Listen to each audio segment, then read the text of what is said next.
Hi guys, welcome back to my channel. This is Piyush Agarwal and I am back with another use case using RE framework for you guys to practice. What we have in this use case is that I have got some mails over my Outlook.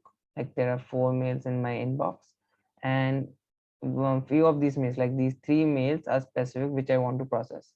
So there is something common between them, that is their subject. Each subject contains a particular keyword use case, and they have some attachments with them. Like if we see this third one, there are text files with this.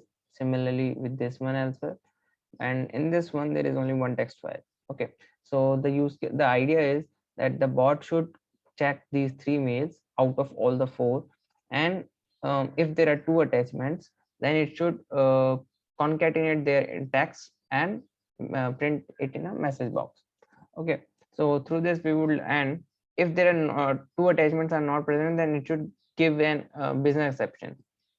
At the later end I will explain. The main motive is to explain what is business exception through this video, so we will learn with this video only when the time comes. Okay, so let me show you how the bot runs. And so if I just go over here and click on run, this is a walkthrough, so I will just give you a walkthrough of the how the bot is built from scratch.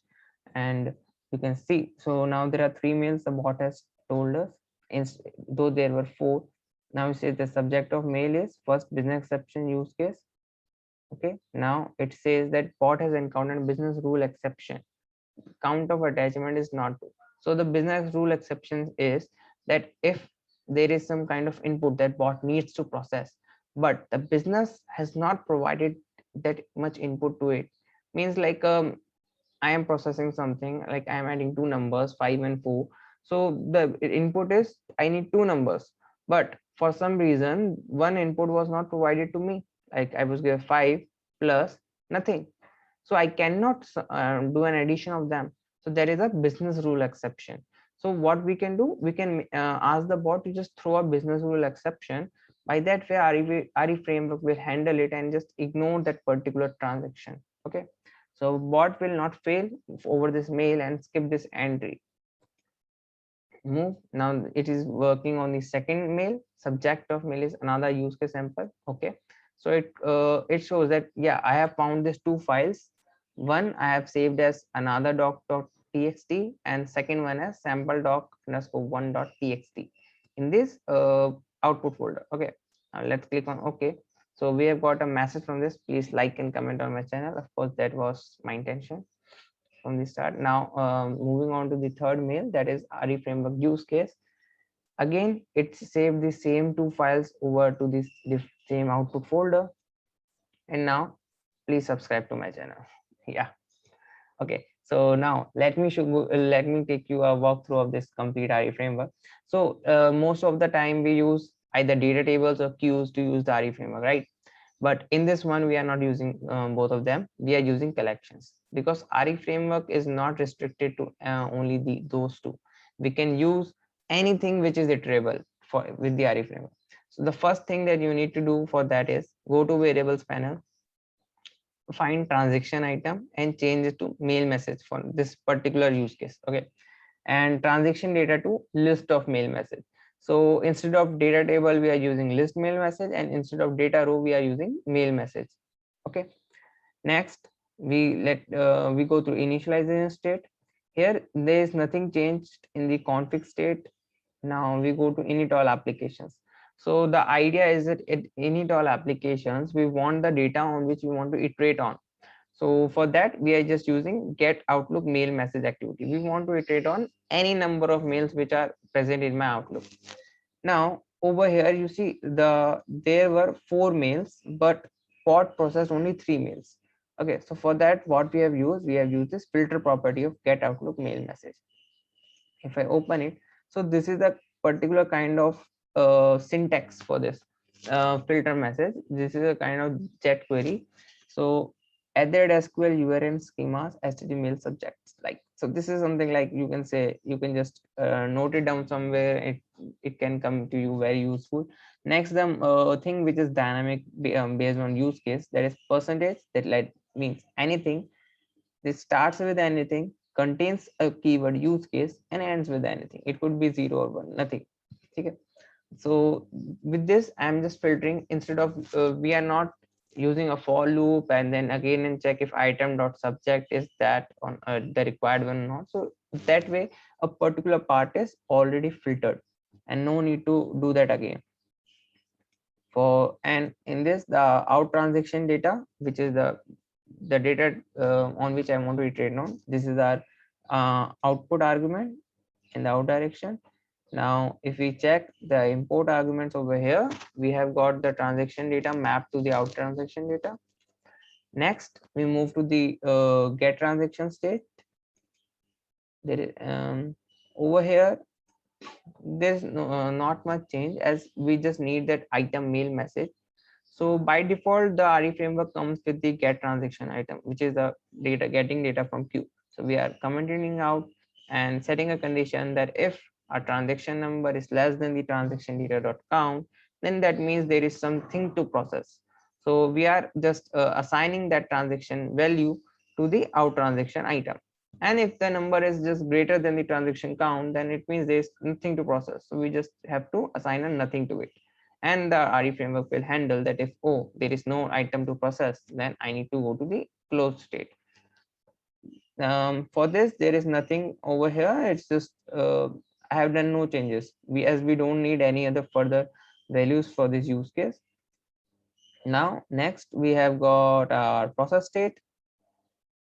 So let's go over to there. So over here in the process XAML, again we have changed some things which are like basically the arguments only.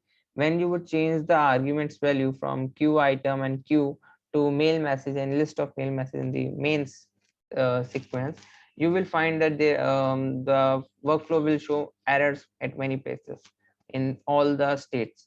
So the only thing you need to do is go to arguments panel of each error stage and change the argument type from data table to list of mail message and from queue item to mail message.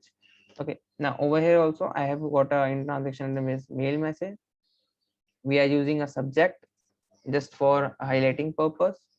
In transaction item is a mail object. Now over here I am checking if there are any attachments. So since there are 3 mails with all having 3 attachments, so it will give me a true value for each of the mail.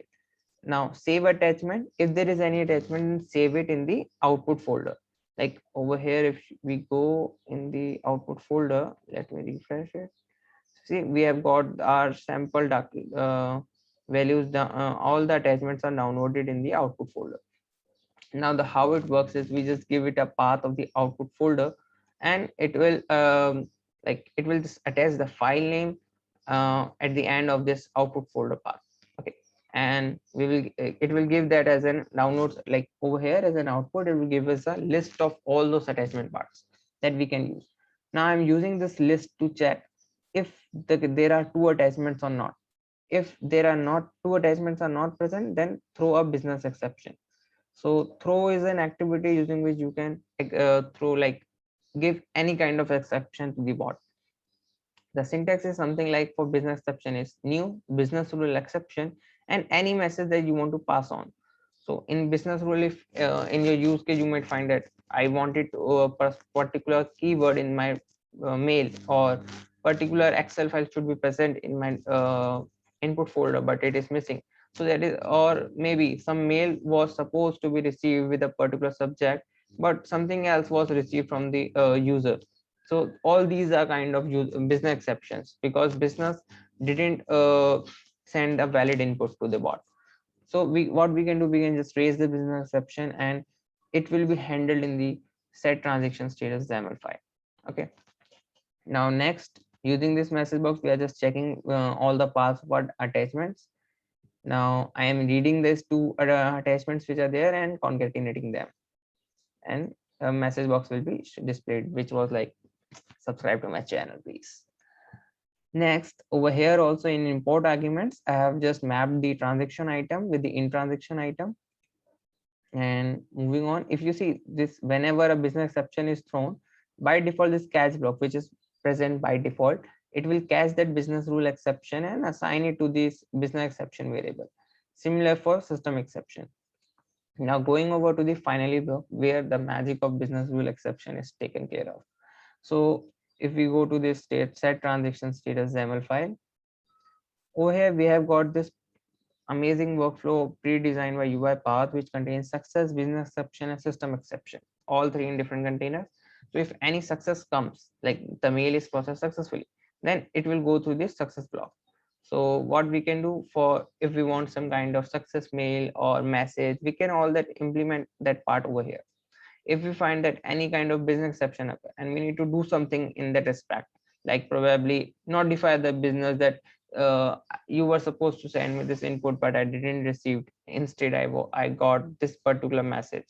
So those things you can do in this business exception folder. Like for me, I have done use the message box for you guys to display that message that bot encountered a business rule exception, and what was the exception, and then bot will not fail and skip this entry. Okay, and next we have got system exception, that is same as business rule exception. It's just that when a system exception occurs, then bot tries to retry that particular transaction, because system exception occurs on due to bot, due to the development issues, not due to the input or output issues. Whereas in business exception and success, the bot moves to the next transaction, and if success, then that means everything is completed. If business rule exception, that means there is some lack of data and I need to move on to the next one. I cannot process this transaction ever. Okay. Yes. So that's all, guys, for this particular demo walkthrough. I guess that is complete.